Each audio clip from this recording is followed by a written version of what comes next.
In the late 1960s and early 1970s, the Montreal Canadiens had no room for underperformers on their team.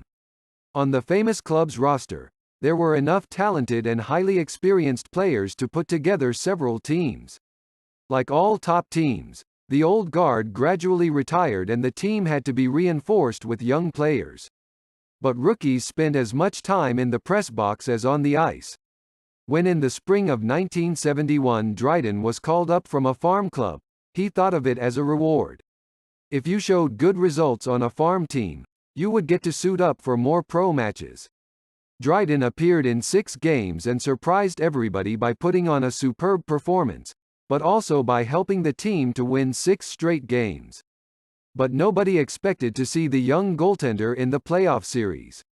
In the first round, the Montreal Canadiens were scheduled to go up against the Boston Bruins, who had set several NHL records that season. Boston had Phil Esposito, Bobby Orr, Wayne Cashman, Ken Hodge and Johnny Busick. And they had another advantage, playing on home ice. In such a situation, coaches usually prefer to rely on experienced players, yet Al McNeil took a chance on his novice. And Ken defeated the Bruins almost single-handedly. The series lasted for 7 games, and Dryden rescued his team after quite a few sloppy plays and from goals that should have been scored. The Boston players were frustrated time and again by the goalie who shouldn't have been in the playoffs. Phil Esposito, who had scored 76 goals in 78 regular season games, couldn't believe that the Giraffe had allowed him to score only 3 goals in the entire series. After accomplishing the near impossible in the first round, the Montreal Canadiens eventually took the 6-game series from the Minnesota North Stars and the next series of 7 games from the Chicago Blackhawks to capture the Stanley Cup. Dryden's contribution was a major one, and his goals against average was almost unparalleled in the league for a rookie. It came as no surprise when he was awarded the Conn Smythe Trophy as the playoffs' most outstanding performer.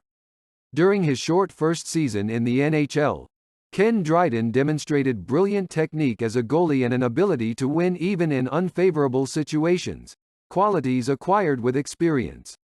The Canadiens' management was convinced and Dryden was made the team's main goaltender. During the 1971-72 season, he displayed ever more self-assurance and played 64 games with a goals against average of 2.24.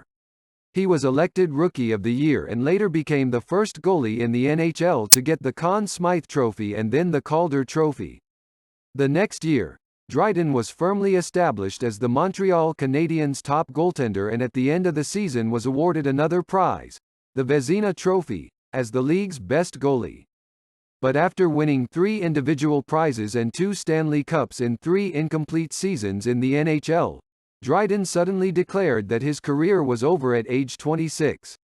He joined the law offices of Osler, Hoskin and Harcourt in Toronto as an articling student with an annual salary of $7,500. The next season, the Montreal Canadiens' 3 remaining goalies took turns in the net and their performance left much to be desired.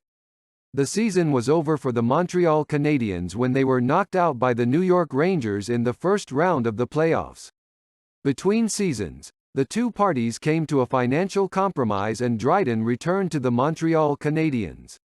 From the 1975-76 season up until the end of his career in 1979, Dryden once again performed superbly. The proof is in his remarkable individual stats. He never exceeded the goals against mark of 2.30 per game and his team won the Stanley Cup 4 times in a row. Dryden was awarded the Vezina Trophy 4 more times. 5 times he was included on the first All-Star team and once on the second All-Star team. In his career, he had 46 shutouts and his overall average was an impressive 2.24. The 1976-77 season was his best ever 56 games, 10 shutouts and a goals against average of 2.14 in regular season play in 14 games. 4 shutouts and an incredible 1.56 in playoff games. Those were the days when the Canadiens' forwards were on a scoring streak. Ken gained a reputation for his exceptionally quick reflexes and his brilliant work with the goalie stick. He even got 23 assists during his career. But the most important statistic of all is the 6 Stanley Cup wins in 8 seasons. Dryden has a lot of admiration for the game that Canadians are proud to call their invention. He regards it as a cultural heritage, cherishes its traditions and believes that hockey made a contribution to the formation of the national character. Dryden is perhaps one of the brightest lights in the modern world of hockey, and that is why in 1997 he was invited by the Toronto Maple Leafs to help rebuild the team. In 3 short years, the new president has managed to transform a mediocre franchise into one of the league's most aggressive and highest-scoring teams.